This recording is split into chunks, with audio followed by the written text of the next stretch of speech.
أشهد أن لا إله إلا الله وحده لا شريك له وأشهد أن محمدا عبده ورسوله أما بعد فأعوذ بالله من الشيطان الرجيم بسم الله الرحمن الرحيم الحمد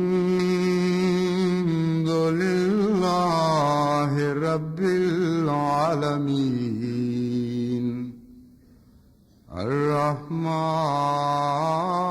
الرحيم مالك يوم الدين إياك نعبد وإياك نستعين اهدنا الصراط المستقيم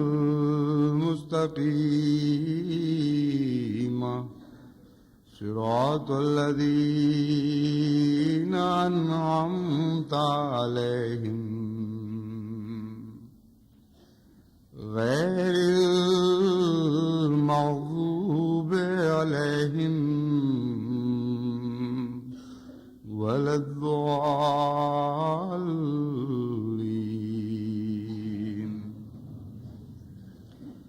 إن في خلق السماوات والأرض واختلاف الليل والنهار لآيات لأولي الألباب الذين يذكرون الله قياما وقعودا وعلى جنوبهم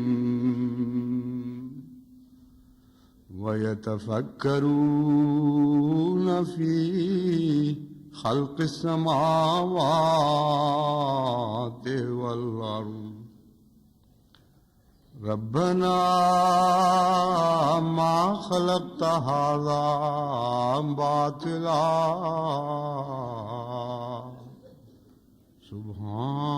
سبحانك فقنا عذاب النار۔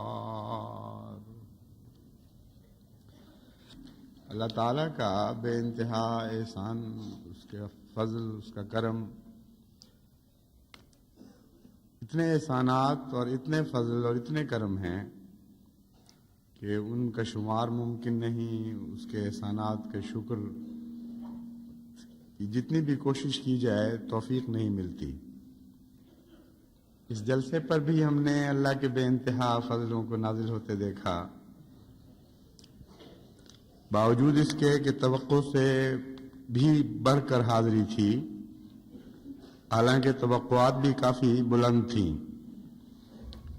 پھر بھی سارے انتظام خدا کے فضل سے اتنی عمدگی سے، اس خوش اسلوبی سے جاری ہوئے کہ یوں محسوس ہوتا تھا کہ بہتا ہوا پانی ہے، نہ اس پر کسی کو زور لگانا پڑ رہا ہے، نہ اس کا رخ معین کرنا پڑ رہا ہے، ایک خودرو سی چیز تھی جو خود بخود گزرتی چلی جا رہی تھی۔ گزشتہ سال جو تعداد جلسے کی حاضری کی پنڈالوں میں گنتی کے ذریعے معلوم ہوئی تھی، اس سے پتہ چلتا تھا کہ مستورات میں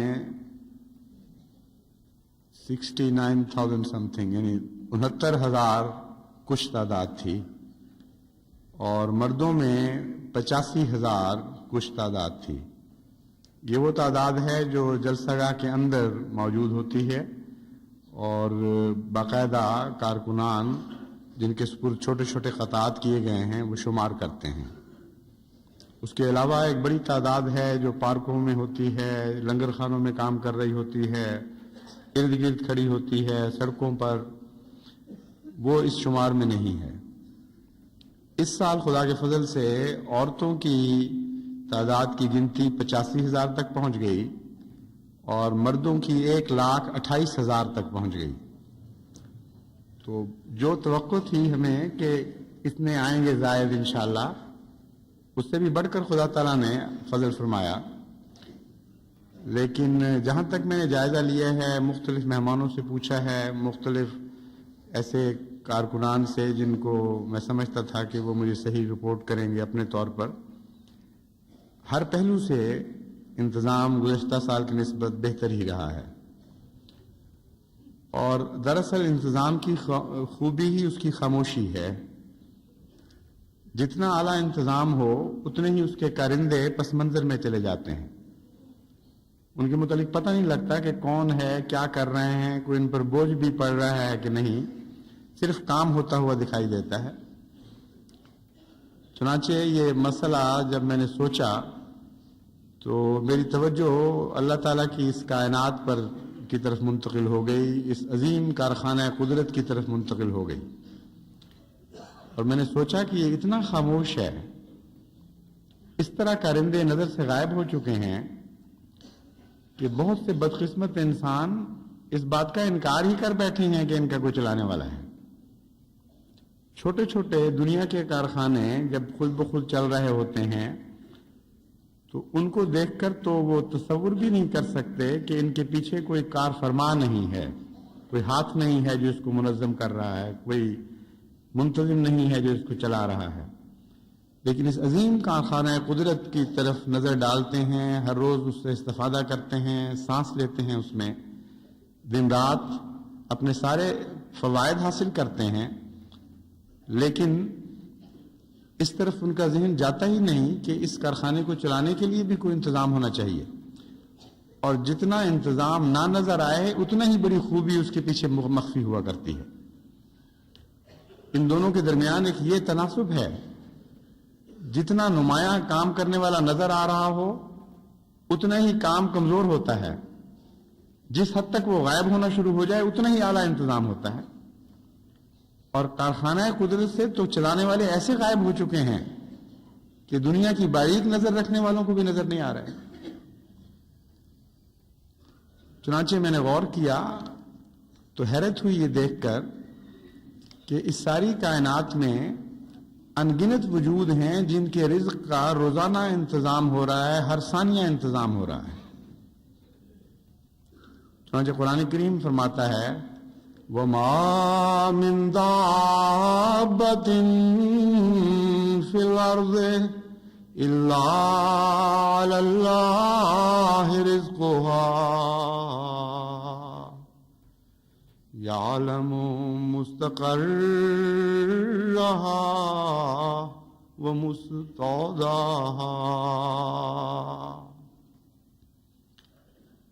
کہ اس زمین آسمان میں کوئی ایک بھی جاندار ایسا نہیں جس کے رزق کا اللہ تعالیٰ نے انتظام نہ فرما دیا ہو، اور صرف رزق ہی کا نہیں، اس کی رہائش کا بھی انتظام فرما رکھا ہے، اور خدا جانتا ہے کہ کس نے عارضی ٹھکانہ کہاں کرنا ہے اور مستقل ٹھکانہ کہاں کرنا ہے۔ چنانچہ یہ جو کائنات میں پھیلے ہوئے اس جو میں اور زمین کے اندر اور سمندر کے اندر اور ہواؤں میں پھیلے ہوئے جو جانور ہیں ان کی قسمیں ہی شمار میں نہیں آ سکتی۔ سمندر کے اندر جو زندگی نظر آتی ہے وہ اتنی حیرت انگیز ہے اور اتنی مختلف شکلیں ہیں اس کی، اور اس طرح ان کو خدا تعالیٰ نے اپنی ضرورت کے مطابق آراستہ کر رکھا ہے اور ایسا حسین توازن قائم کر رکھا ہے کہ ایک خاموش سمندر کی سطح کے نیچے ایک پوری کائنات بس رہی ہے۔ اور ایسے سمندروں میں بھی جہاں پہلے سائنسدانوں کا خیال تھا کہ یہاں کچھ بھی نہیں ہو سکتا. نیچے ریت، خاص قسم کی ریت نے تہیں جما رکھی تھیں اور بظاہر وہاں زندگی کے آثار نظر نہیں آتے تھے. اب انہوں نے غوطہ خوری کے ذریعے ایسے سامان پیدا کر لیے ہیں کہ بعض دفعہ وہ بہت لمبے عرصے تک صبح سے شام، شام سے صبح تک روشنی کے آلات لے کر اور بہت سے کیمرے وغیرہ لے کر وہاں پہنچتے ہیں. تو انہوں نے ان سمندروں کے کناروں پر جو عرب کے ریگستان کے ساحل کے ساتھ ساتھ ہیں، انہوں نے یہ دیکھ کر بے انتہا حیرت کا اظہار کیا ہے کہ مثلا جب ہم وہاں پہنچے زمین نیچے سمندر کی تہہ میں، تو ریت کے سوا کچھ نظر نہیں آتا تھا، کامل خاموشی تھی. پھر ہم نے آہستہ سے جب غور سے دیکھنا شروع کیا تو بہت سے جانور بھیس بدل کر خاموش بیٹھے ہوئے تھے کہ ان کا شکار پاس سے گزرے تو وہ اس کو کھا جائیں. اور عجیب عجیب قسم کے کیموفلاج کیے ہوئے تھے انہوں نے. بعضوں کی صرف آنکھیں ریت میں سے چمک رہی تھیں، بعضوں کے بازو باہر نکلے ہوئے تھے، بعض پودوں کی طرح زمین میں گڑ کے کھڑے تھے، اور جن کو ہم پودے سمجھ رہے تھے وہ جاندار تھے، انتظار کر رہے تھے کہ کب اللہ ان کا رزق بھیجے. اور پھر جب موسم وقت بدلا، سورج ڈوبا، رات آئی، تو اچانک وہاں بے انتہا اور جاندار بھی پیدا ہو گئے. اور اس ریت میں جہاں بظاہر کچھ بھی کھانے کے لیے نہیں تھا، ان سب کی خوراک کا انتظام موجود تھا. اور نہایت خاموشی کے ساتھ ایک پوری کائنات بستی ہوئی ان کو دکھائی دی. ابھی بھی وہ اس پہ تحقیق کر رہے ہیں، اور جو تصویریں شائع ہوئی ہیں ان کو دیکھ کر حیرت ہوتی ہے اللہ تعالیٰ کی صنعت پر اور اس کی مصوری پر. اسی طرح ریگستان کے متعلق، جہاں درجہ حرارت 140 تک پہنچ جاتا ہے، لق و دق صحرا جس کو کہتے ہیں وہ کوئی چیز ہو ہی نہیں سکتی. اب وہاں سائنسدانوں نے تحقیق شروع کی تو اس پر بھی بڑے دلچسپ مضامین شائع ہونے شروع ہوئے ہیں. وہ کہتے ہیں کہ ادھر سورج ڈوبا اور ریت ذرا ٹھنڈی ہونی شروع ہوئی تو ہر طرف سے زندگی پھوٹنی شروع ہو گئی. کچھ جانور ایسے ہیں جو نسبتاً کم درجہ حرارت پر زندہ رہتے ہیں، وہ اور گہرے زمین میں گئے ہوئے تھے. جہاں تک سورج کی گرمی اثر نہیں کرتی تھی، انہوں نے سوراخ بنا کر وہاں اپنی جائے رہائش رکھی ہوئی تھی. کچھ ضرور زیادہ گرمی برداشت کر لیتے ہیں، وہ اور قریب تھے، کچھ اور زیادہ قریب تھے. اور یہ جو سانڈے اور اس قسم کے جانور ہیں جو بہت زیادہ گرمی برداشت کر سکتے ہیں، سب سے پہلے یہ نظر آنے شروع ہوئے. اور اچانک ہم نے دیکھا کہ پھر اور چیزیں نکلنی شروع ہوئی زمین سے، پھر اور چیزیں نکلنی شروع ہوئیں، اور سارا ویرانہ آباد ہو گیا. اور کسی نے شبنم چاٹی، کسی نے کچھ اور کھایا، کہیں سے آسمان سے اترنے والے اور خوراک کے انتظامات اللہ تعالیٰ نے کر رکھے تھے، ان سے استفادہ کیا. اور یوں معلوم ہوتا تھا کہ جنگل میں منگل آباد ہو گیا ہے. زمین پر جو حشرات الارض ہیں ان کی قسمیں بے انتہا ہیں، شمار میں نہیں آ سکتی. اور جو جانور ہیں عام موٹے چلنے پھرنے والے، ان کی بھی اتنی قسمیں ہیں، اور ہر قسم پھر آگے اس طرح آگے تقسیم ہو چکی ہے. اور حیرت کی بات یہ ہے کہ ہر ایک کی خوراک کا مناسب انتظام موجود ہے، اور ویسٹ پروڈکٹ کا کوئی نقصان نظر نہیں آ رہا کہیں. یہ ہے اللہ تعالیٰ کی قدرت کا ایک حیرت انگیز کمال کہ دنیا میں چھوٹا سا بھی آپ کارخانہ بنائیں تو ویسٹ پروڈکٹ ایک مصیبت بن جاتی ہے. وہ فضلہ جو ہر پیدائش کا لازمہ ہے، جب کوئی چیز پیدا کرتے ہیں کچھ فضلہ ہوگا اور وہ نقصان دہ ہوتا ہے. اس کو کہاں پھینکیں، کس طرح اس کو ختم کریں، یہ ایک بڑی مصیبت بنی ہوئی ہے آج کے انسان کے لیے جو بہت بڑا خلاق بنا پھرتا ہے. آئے دن ایسے واقعات ہو رہے ہیں کہ ایٹم کا فضلہ کہاں پھینکیں، روزمرہ کارخانوں کا فضلے کا کیا کریں. اور بعض علاقوں میں تو اس کے نتیجے میں عام زندگی ہلاک ہونا شروع ہو گئی ہے اس فضلے کے نتیجے میں. چنانچہ امریکہ اور کینیڈا میں بعض علاقوں میں سلفر فضا میں اتنی زیادہ بڑھ گئی کہ اس سے سلفیورس ایسڈ بن کر جھیلوں کے پانی کو اس نے تیزابی کر دیا. اور آہستہ آہستہ اس کی تیزابیت اتنی بڑھ گئی کہ وہاں جاندار مرنے شروع ہو گئے. اور وہی پانی پھر جب پیتے ہیں انسان بھی تو وہ ایک زہر کا چکر چل پڑتا ہے، ساری زندگی میں گھوم رہا ہے. تو چھوٹے سے کارخانے ہیں معمولی، اس کارخانہ قدرت کے مقابل پر کوئی حیثیت ہی نہیں رکھتے جو خدا تعالیٰ نے ساری کائنات میں چلا رکھا ہے، اور ویسٹ پروڈکٹ کا مسئلہ ہی حل نہیں ہو رہا، کیا کریں؟ اور اس طرف نظر نہیں کرتے کہ خدا تعالیٰ نے جو کارخانہ بنایا ہے اس کا اصول یہ ہے کہ ایک کی ویسٹ پروڈکٹ دوسرے کی غذا بن گئی ہے، اور ایک ذرہ بھی ضائع نہیں ہو رہا، اور ہر چیز گھوم کر پھر واپس اس کائنات میں چلی جاتی ہے، اور توازن وہی برقرار رہتا ہے۔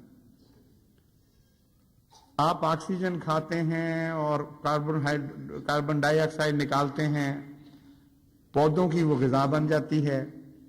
جتنے جاندار سانس لیتے وقت نکالتے ہیں کاربن ڈائی آکسائڈ، وہی پودے کھا رہے ہوتے ہیں اور تازہ آکسیجن بنا بنا کے واپس پھینک رہے ہیں۔ بے شمار جاندار ایسے ہیں جو دوسرے جانداروں کے فضلے پر پل رہے ہیں، اور فضلہ اگر نہ ہو تو زمیندار جانتا ہے کہ اس کی فصل پر بھی کتنا برا اثر پڑتا ہے۔ لیکن اتنا حسین توازن ہے کہ ہر جاندار کا فضلہ کسی اور جاندار کے کام آ رہا ہے، اور پھر وہ صفائی کا انتظام بھی ساتھ ساتھ اسی طرح ہوتا چلا جا رہا ہے۔ چنانچہ افریقہ کے جنگلوں میں بعض علاقوں میں جہاں ہاتھی رہتے ہیں، ان کے متعلق سائنسدانوں نے تحقیق کی ہے کہ اگر ان کا فضلہ صاف کرنے کا خدا تعالیٰ نے انتظام نہ کیا ہوتا تو پہاڑ بن جاتے وہاں فضلے کے، اور پھر کوئی چیز وہاں بس نہیں سکتی تھی۔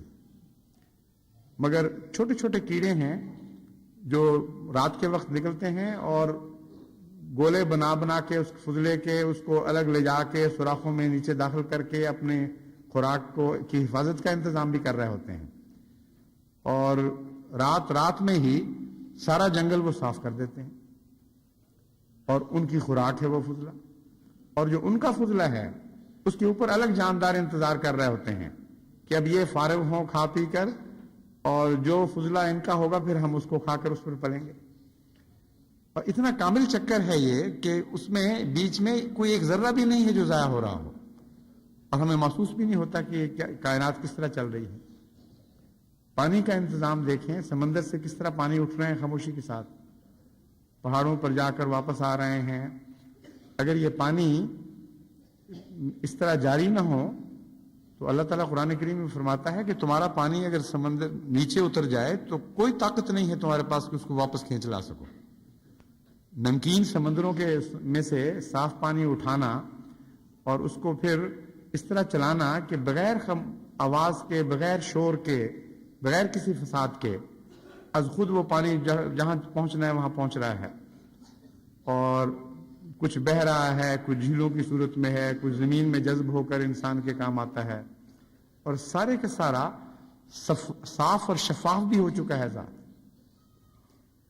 اور انسان اتنا بڑے دعوے کرتا ہے صنعت کاری کے، صرف مڈل ایسٹ کے پانی کا مسئلہ ہی نہیں حل کر سکا۔ ایسی ایسی اسکیمیں بنائی ہیں کہ ساؤتھ پول سے جنوبی جو خطہ ہے اس سے برف کے تودے کاٹ کے جہاز ان کو گھسیٹ کر لے کے آئیں، اور وہاں جا کر وہ جتنی برف بچ جائے اس سے وہ پانی دیں۔ اور اللہ تعالیٰ کا انتظام دیکھیں کس خاموشی سے خود بخود فضا میں بخارات اٹھ رہے ہیں، کوئی پتہ ہی نہیں لگ رہا کیا ہو رہا ہے۔ اور جو انرجی آ رہی ہے وہ سب جگہ موجود ہے، لیکن کسی کو آگ نہیں لگا رہی، ورنہ کارخانوں کے لیے جو ان کو انرجی استعمال کرنی پڑتی ہے اس کی تو بعض دفعہ اتنی خطرناک شکلیں ہیں کہ اس کو سنبھالنا مشکل، اس کے قریب کام کرنا مشکل، اور ایٹامک انرجی تو بہت ہی زیادہ خطرات اپنے اندر رکھتی ہے۔ اب آرام سے دھوپ پیاری پیاری اتر رہی ہے، اور پوری کارخانے کی طاقت جتنی چاہیے اتنی دے رہی ہے، اس سے کچھ زائد حصہ نہیں کر رہی۔ اتنے باریک حساب ہیں اس میں، اتنے حیرت انگیز اس میں اعداد و شمار الجھے ہوئے ہیں کہ دنیا کا بڑے سے بڑا کمپیوٹر بھی اس کو حل نہیں کر سکتا اس باریکی کے ساتھ۔ اس توازن کو رکھنا کوئی معمولی بات نہیں ہے کہ خود بخود ہو چکا ہو۔ پھر آپ یہ دیکھیں کہ ایک جگہ آپ غور بھی نہیں کرتے، بعض دفعہ ایک درخت کے سائے تلے اوپر نمولیاں لگی ہوئی ہیں، کڑوی بدمزہ، اور اس کے نیچے ایک بیل میں شیریں خربوزے یا تربوز لگے ہوئے ہیں، ساتھ ہی آلو بن رہے ہیں، کہیں ٹماٹر بن رہے ہیں، کہیں آم کا درخت ہے، اور مٹی وہی ہے، پانی بھی وہی ہے، وہی دھوپ ہے جو وہ کھا رہے ہیں. اور پھر رنگ اور روپ کس طرح بدلتے ہیں. کہیں کانٹے نکل رہے ہیں وہاں سے، کہیں نہایت خوبصورت گلاب کے پھول بھی ہیں، سفید چنبیلی ہے، اور پھر خوشبوئیں اٹھ رہی ہیں کئی قسم کی. اور وہیں ایسے واقعات رونما ہو رہے ہیں کہ ایک جانور گند پہ منہ مار رہا ہے، ایک مکھی شہد چوس رہی ہے، ایک بھنورا ہے جو پھولوں پر بیٹھتا ہے، ایک کیڑا ہے جو گندگی ڈھونڈتا رہتا ہے، وہاں اترتا ہے صرف، اور پھول پہ بٹھا دو تو بیچارہ بھوکا مر جائے اور اس کو شاید تکلیف ہو جائے ناک کو کہ کتنی بدبودار چیز پہ میں بیٹھا ہوں.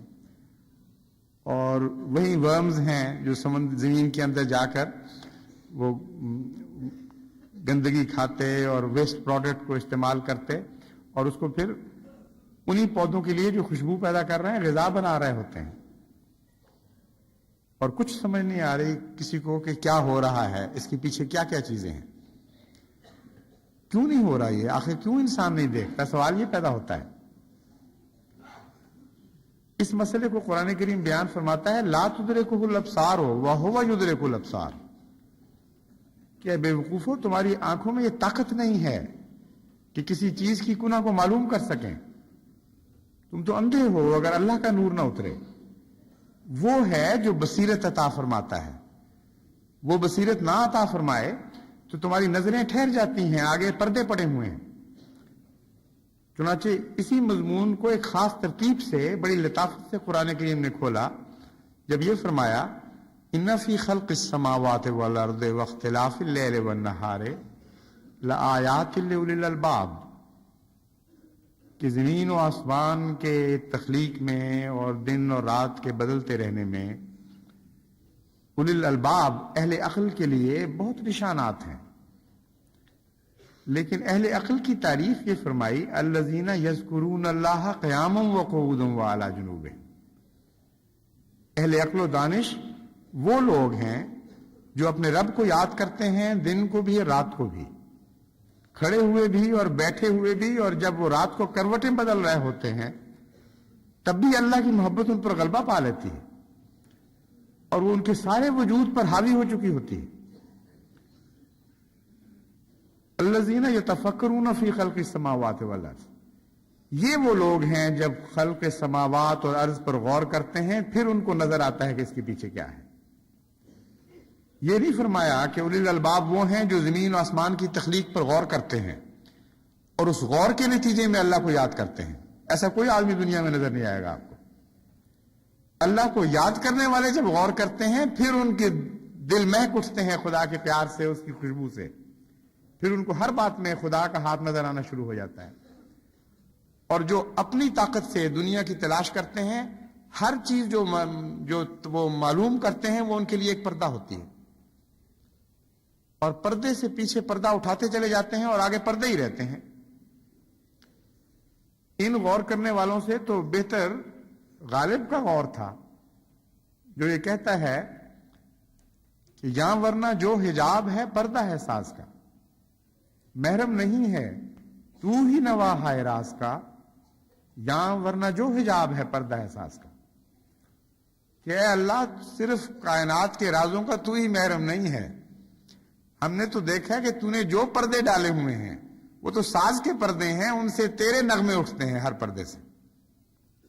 یعنی جب مومن غور کرے تو اس کو ہر پردے سے اللہ تعالیٰ کی حمد کے ترانے اٹھتے ہوئے دکھائی دیتے ہیں، وہ ساز کا پردہ بن جاتا ہے.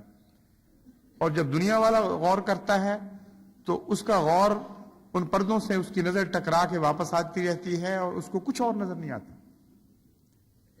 آج سائنس نے اتنی ترقی کر لی ہے اور یہ انہی کی محنتوں کا پھل ہے جن کو ہم دیکھتے ہیں قرآن کی روشنی میں تو روح وجد میں آ جاتی ہے، لیکن وہ اسی طرح اندھے کے اندھے ہیں.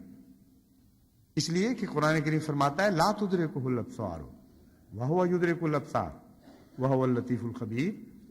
اگر نور نبوت نہ اس نے بھیجا ہوتا، اگر آسمان سے وہ خود نازل نہ ہوا ہوتا کسی پاک قلب کے اوپر اور اس سے روشنی نہ پھیلتی تو آنکھوں کی طاقت نہیں تھی کہ وہ اپنے خدا کو پا جاتے. اتنا کامل انتظام ہے کہ اس سے بالکل ہٹ کر پیچھے جا چکا ہے وہ. اس خاموشی کے ساتھ اس کا انتظام چل رہا ہے. ایسا لطیف اور خبیر ہے وہ کہ اس کو نہ اس کی آواز تمہیں پہنچ رہی ہے چلانے والے کی، نہ اس کو دیکھ رہے ہو چلاتے ہوئے، نہ اس کے کرندے نظر آ رہے ہیں. فرشتے بے انتہا ہیں جو کام کر رہے ہیں، لیکن وہ بھی مخفی در مخفی ہو چکے ہیں. تو یہ حضرت محمد مصطفیٰ صلی اللہ علیہ وآلہ وسلم کا احسان تھا کہ وہ جو آسمان سے نور آپ پر نازل ہوا، اس نے ہمیں بصیرت عطا کی، اس نے اس کائنات کے پیچھے رونما ہونے والے واقعات تک ہماری نظر پہنچائی. کتنا عظیم الشان احسان ہے حضرت اقدس محمد مصطفیٰ صلی اللہ علیہ وسلم. اور اس دور میں پھر حضرت مسیح موعود علیہ السلام نے اس ایمان کو زندہ کیا. کوئی شک نہیں ہے اس بات میں کہ ایمان سوریا پر جا چکا تھا.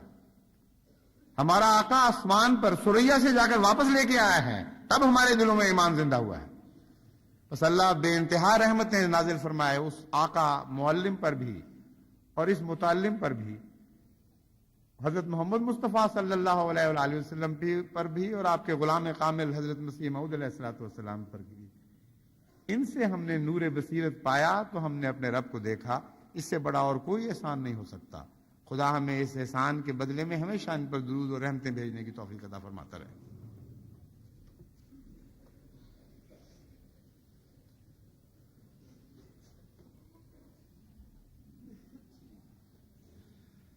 الحمدللہ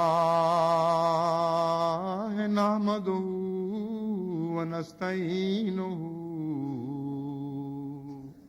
ونستغفرہ ونؤمن بہ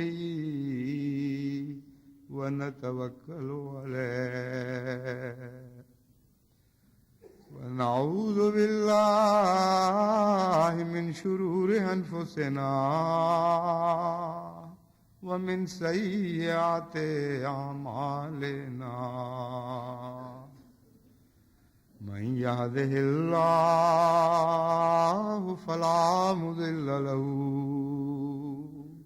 ومن يضلله فلا هادي له ونشهد أن لا إله إلا الله وحده لا شريك له ونشهد أن محمدا عبده ورسوله.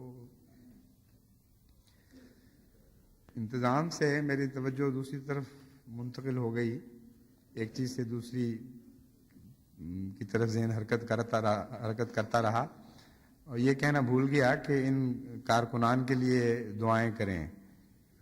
اللہ تعالیٰ نے ہمارے سلسلے کے خدام کو، بچوں کو بھی، عورتوں کو بھی، بڑوں کو، چھوٹوں کو ایک ایسی پاک روح عطا فرمائی ہے کہ خدا کی خاطر اس طرح کام کرتے ہیں جس طرح کیڑیاں کام کر رہی ہوتی ہیں، بلکہ یہ کہنا چاہیے جس طرح شہد کی مکھیاں کام کر رہی ہوتی ہیں. ہم تک اس انتظام کا شہد پہنچتا ہے. وہ محنت جیسا کہ میں نے بیان کیا نظر سے اوجھل ہو جاتی ہے، اور یہ نہیں پتہ چلتا کہ کس طرح ایک ایک روٹی کے لیے کتنے لمحات خرچ ہوئے ہیں قربانی کے. چھوٹے چھوٹے بچے، چھوٹی چھوٹی بچیاں روٹیوں کی ٹوکریاں اٹھائے ہوئے، سالن کے پیالے لیے ہوئے پھر رہے ہوتے ہیں سب. اور پھر بھی بعض دفعہ مہمان کو پوری طرح تسکین نہیں پہنچا سکتے، اس پہ پھر وہ شرمندہ بھی ہوتے ہیں.